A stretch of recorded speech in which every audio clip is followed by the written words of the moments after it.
En el vídeo de hoy vamos a hacer una base cuadrada de puntos bajos.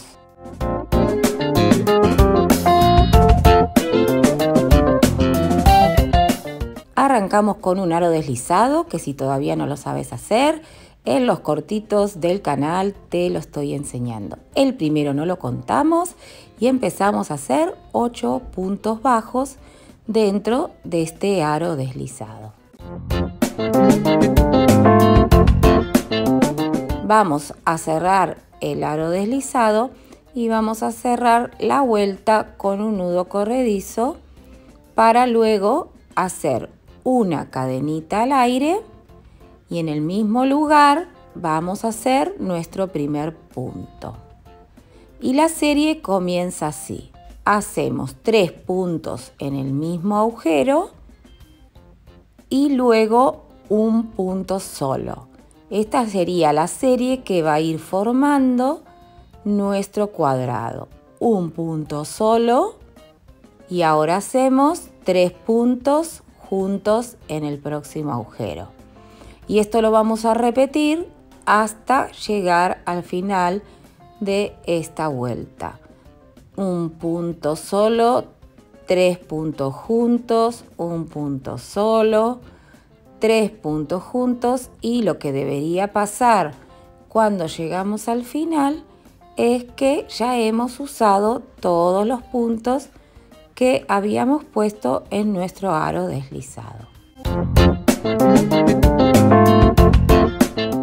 Llegamos al final de la vuelta, lo que vamos a hacer es cerrar con un nudo corredizo y empezamos la vuelta siguiente con una cadenita al aire y lo que vamos a hacer es tejer en el lugar un punto, acuérdense que ese punto no se va a contar, y vamos a hacer un punto y fíjense que estamos comenzando desde un lado de este cuadrado y ahora vamos a hacer 3 puntos juntos y nos van a quedar 3 puntos bajos y así va a ser toda la vuelta, 3 puntos bajos, 3 puntos juntos.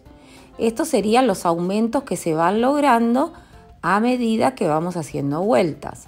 Primero tenemos 1, después 3, después 5, después 7 y así nuestro cuadrado se va a ir agrandando. Pero los puntos juntos siempre van a ser 3 y en el mismo punto de la esquina, que sería el primero. Ahora se los voy a mostrar bien.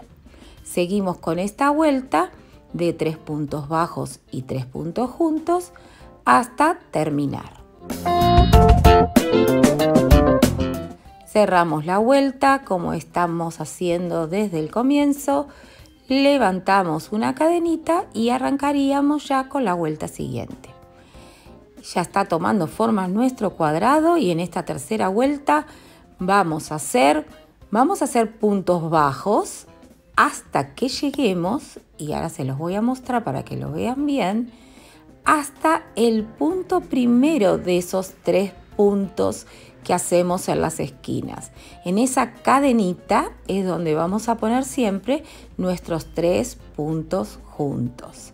Entonces hacemos nuestros 3 puntos juntos y después de ahí nos tienen que quedar 5 puntos bajos.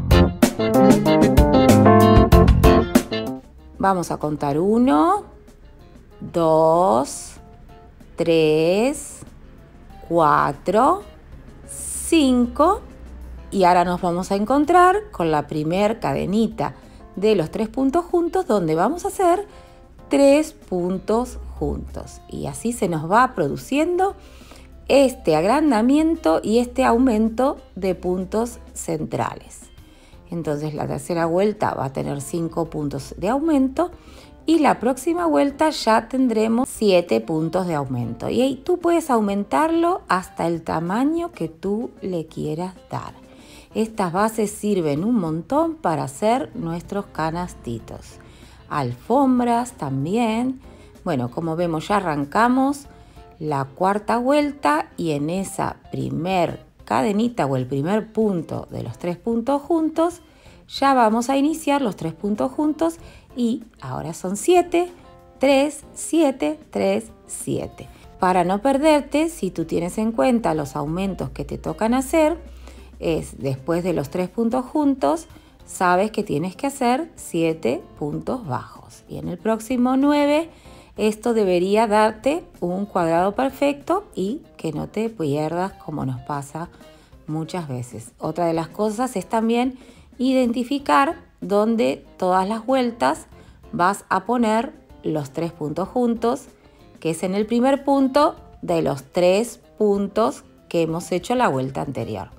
Así que así todo el tiempo hasta darle el tamaño que quieras. Puedes seguir infinitamente haciendo un cuadrado hasta que lo aprendas súper bien. Y este es básico porque es con puntos bajos. El anterior que les enseñé era con puntos centrados y ese por ahí se complicaba un poquito más, pero la verdad que una vez que tienes aprendidas las bases ya puedes tejer cualquier cosa. Y como en este caso, lo que vamos a hacer luego es un canastito cuadrado en el próximo vídeo. Así que suscríbete al canal, regálame un like, déjame un comentario porque habrá mucho más de Mariela Caramela. Bye bye.